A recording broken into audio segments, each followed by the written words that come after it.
सरकार जुलाई 2025 में national sports policy लाई, जिसका लक्ष्य भारत को ग्लोबल स्पोर्ट्स पावर बनाना और 2036 ओलंपिक की मेजबानी हासिल करना है।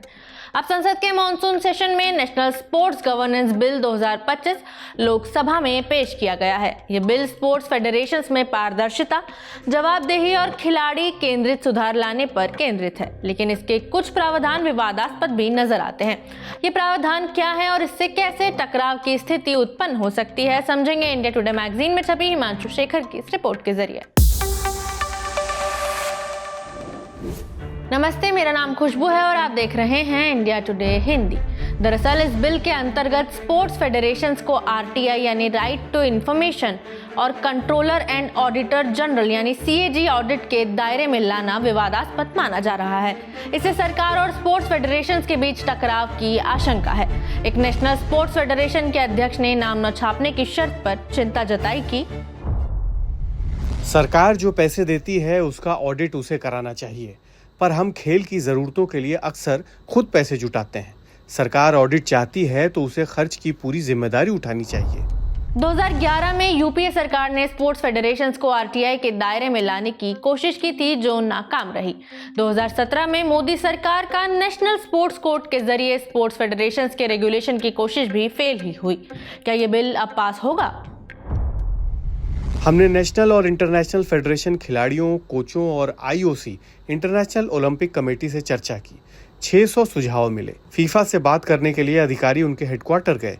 अजय माकन से भी सलाह ली। इस बिल को पास कराने के लिए उन्होंने अच्छा प्रयास किया था। बिल में ऑटोनोमस नेशनल स्पोर्ट्स बोर्ड का प्रस्ताव है। हर स्पोर्ट्स फेडरेशन में एथलीट कमेटी बनानी होगी। हर फेडरेशन की कार्यकारी समिति में 2 मशहूर खिलाड़ी और 4 महिलाएं शामिल होंगी। नेशनल स्पोर्ट्स ट्रिब्यूनल बनेगा, जिसकी अध्यक्षता सुप्रीम कोर्ट के रिटायर्ड जज या हाई कोर्ट के चीफ जस्टिस करेंगे। इसके फैसले को सिर्फ सुप्रीम कोर्ट में ही चुनौती दी जा सकेगी। निष्पक्ष चुनाव के लिए राष्ट्रीय खेल चुनाव पैनल बनेगा, जिसमें पूर्व चुनाव आयुक्त या आयोग के अधिकारी होंगे। हर फेडरेशन में एथिक्स और विवाद समाधान कमेटी अनिवार्य होगी।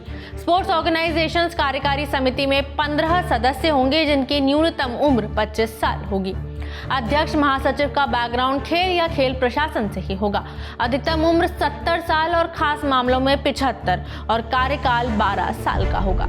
इस बिल के पहले 1 जुलाई को कैबिनेट ने खेलो भारत नीति 2025 को मंजूरी दी थी। हाल की बात करें तो ओलंपिक जैसी प्रतिस्पर्धाओं में भारत की स्थिति बहुत ज्यादा अच्छी तो नहीं है। ये स्थिति कैसे सुधरेगी? ग्रासरूट से एलीट लेवल तक प्रतिभाएं निखारी जाएंगी। गांवों में लीग और प्रतियोगिताएं होंगी। वर्ल्ड क्लास ट्रेनिंग, कोचिंग और सपोर्ट सिस्टम बनाया जाएगा।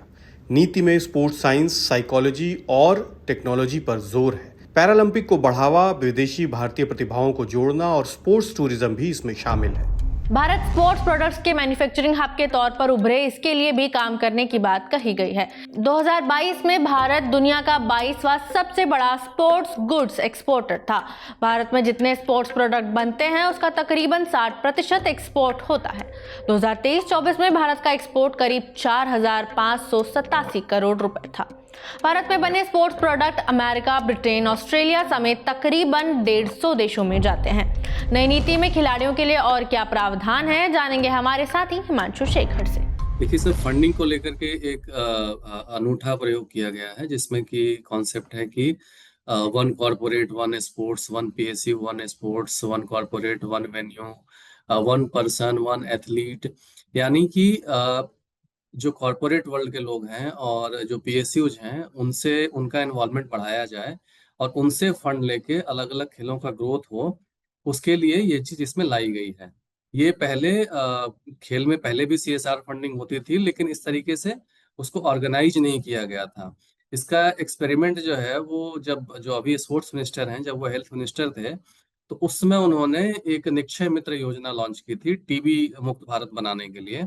और उसमें ये कॉन्सेप्ट लाया था जिसमें कि कॉर्पोरेट वर्ल्ड के लोग, इंडिविजुअल, सेलिब्रिटीज किसी टीबी मरीज को गोद ले सकें और उसका जो न्यूट्रिशन का जो होता है उसके लिए गवर्नमेंट को पैसा दें और वो सीधे उसका ट्रैक रख सकें कि उसका कैसे रिकवरी हो रही है, क्या हो रहा है। तो उसी मॉडल को यहाँ पे स्पोर्ट्स में खेलो भारत नीति के तहत उसको रेप्लिकेट किया गया है।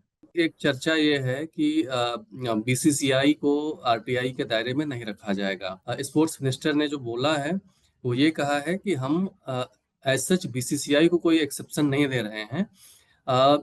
फंडिंग के हिसाब से होगा, अगर गवर्नमेंट जो फंड कर रही है जिन बॉडीज को, वो आरटीआई के दायरे में आएंगे, और जो गवर्नमेंट से फंडिंग नहीं ले रहे हैं उनको छूट मिल सकती है। लेकिन खेल फेडरेशनों के मतभेद और राजनीतिक दखल बड़ी चुनौती है।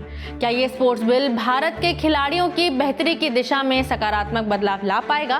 क्या खेल प्रतिस्पर्धाओं में भारत की स्थिति सुधरेगी? हमें अपनी राय कमेंट बॉक्स में जरूर बताएं। वीडियो में इतना ही, शुक्रिया।